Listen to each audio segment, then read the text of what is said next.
Nacionalinio gaminio rinkimuose žemės ūkio bendrovės Nematekas produktų linija jokių E. Bendrovės technologai šią produktų liniją kūrė su Kauno technologijos universiteto, maisto instituto bei Vokietijos maisto technologijų specialistais. Netrukus nacionalinio gaminio konkurse pristatysime dar vieną gaminį, bet prieš tai noriu pristatyti vertinimo komisiją. Tai Tomas Ramanauskas, reklamos specialistas, reklamos agentūros LAF bendrakūrėjas. Zita Biržinė, mokslų daktarė, bendrovės BHJ Baltic direktorė. Sveiki. Žurnalistas Rimvydas Valatka, interneto portalo elrytas.lt vyriausiasis redaktorius. Labas vakaras. Jaunius Pusvaškis, Baltic Management Institute, Baltijos vadybos instituto generalinis direktorius. Sveiki. Ir prie mūsų nuolatinės komisijos prisijungusi Seimo narė Donalda Meiželytė. Sveiki. Nacionalinio gaminio konkurse bendrovės Nematekas produktų linija jokių E. Apie savo gaminius papasakos bendrovės direktorės pavaduotoja Danguolė Švėgždienė ir vyriausioji technologė Laima Karalienė. Labas vakaras, tai prašom pristatykite, kuri trumpai gaminį. Šiandien įmonė Nematekas pristato savo produktų liniją jokių E. Gaminame 14 pavadinimų gaminius be jokių E. Tai ne tik virtos dešelės, ne tik virta deša, ne tik tai virtas kepeninis paštetas, bet ir vytinta deša jokių E, karštai rūkytos jokių E dešelės, karštai rūkytas jokių E servilatas. Šiuo metu Lietuvoje produktų jokių E mūsų įmonė per dieną parduodame iki 5 tonų. Ir labai džiaugiamės, kad Lietuvos pirkėjas vis dėlto renkasi šios produktus.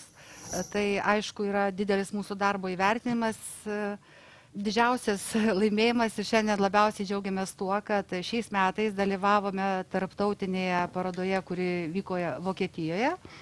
Tai tarptautinė IFA paroda. Ir joje net 8 mūsų jokių E produktai buvo apdovanoti ir įvertinti aukščiausiais įvertinimais.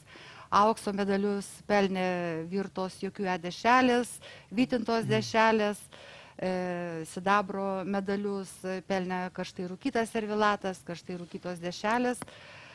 Tai be galo, aišku, džiaugiamės tokiais įvertinimais ir tai mus skatina ir toliau plėsti ir toliau dirbti sveikesnių maisto produktų plėtroje ir gamyboje.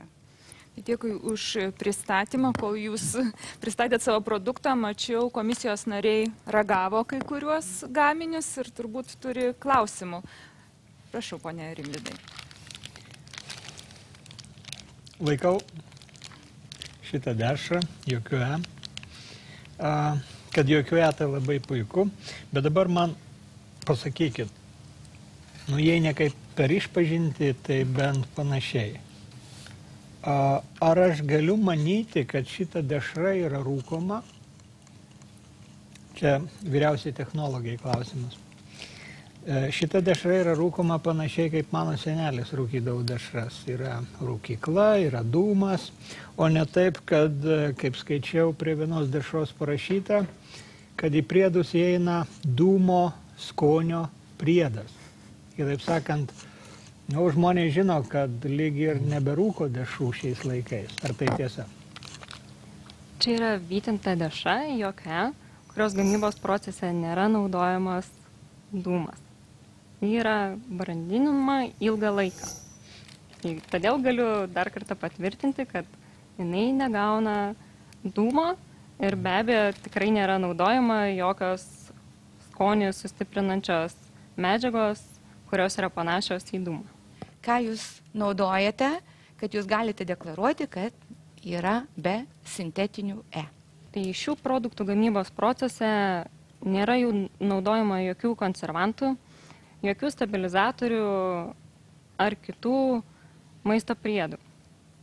Tam, kad išgauti produkto spalvą bei konsistenciją, yra naudojami prieskonių mišiniai, jie yra natūralūs, bei išskirtinis technologinis procesas.